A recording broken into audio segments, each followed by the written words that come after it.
Welcome back to Everyday Kentucky. The Midway Bourbon and Blues event is taking place in June. And joining us this morning to tell us more about the event is Elisha Holt. Thank you so much for being here. So tell us about the Bourbon and Blues event.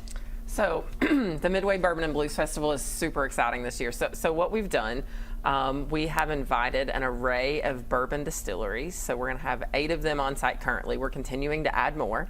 And also wineries and breweries that have bourbon related products. So they're all going to be set up in downtown Midway. And so while the event is free to attend, we're also going to have artists and craftsmen and food trucks and all kinds of great things to enjoy, plus a full blues stage from all around central Kentucky. So it's an authentic blues stage, which is super exciting. But so you can, if you really want to jump in and participate, what you can do is you can purchase a pass from the business association, and what that will do is give you an opportunity to choose 10 places that you want to go for a tasting within the festival. So lots of great bourbon distilleries. You know, we have Castle and Key, we have Maker's Mark, we have Bourbon 30, we have Lawrenceburg Bourbon Company, just a whole list of bourbon distilleries that are going to be on site letting you taste. And let's say, because 10 tastes of bourbon could be a lot in a day. So let's say, let's say you want to mix in some others. So you're going to have Equus Run and Wildside Winery and Versailles Brewing Company. All of those places also have products that are made with bourbon in some capacity. So they're going to be letting you sample those products as well. So a full day of excitement. You can come. I recommend coming early in the morning, getting your bourbon pass, going place to place, listening to some music in between.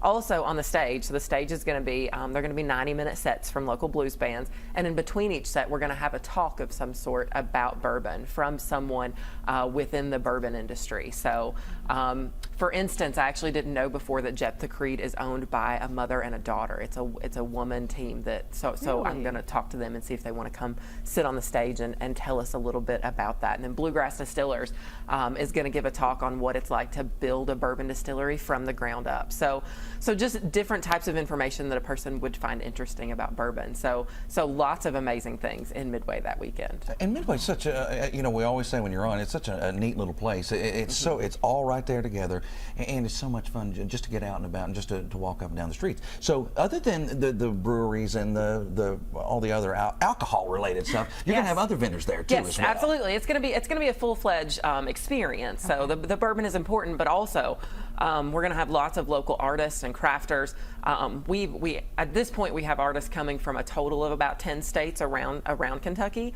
So there's going to be a great array of fine art as well as handcrafted items. So whether you want soap or like handcrafted soap, or you want, you know, a brand new beautiful piece that needs to go in your living room to hang on the wall, there's going to be a huge array of opportunity outside of the bourbon. Also lots of delicious food trucks. So that's one of my favorite things about festivals.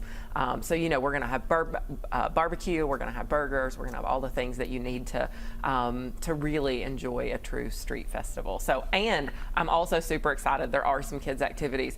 I have a bubble guy. Ooh. And so what the bubble guy does is he has these ropes. He has a whole setup, but basically he can put your tiny humans inside a bubble, and so they're going to be bubbles everywhere, all over Midway the whole time, which I just think is super duper fun. Do you have to be a tiny human, or can you be big? Well, so there is someone on my committee who's like 5'2", and she made me promise that she would get to be inside a bubble. So.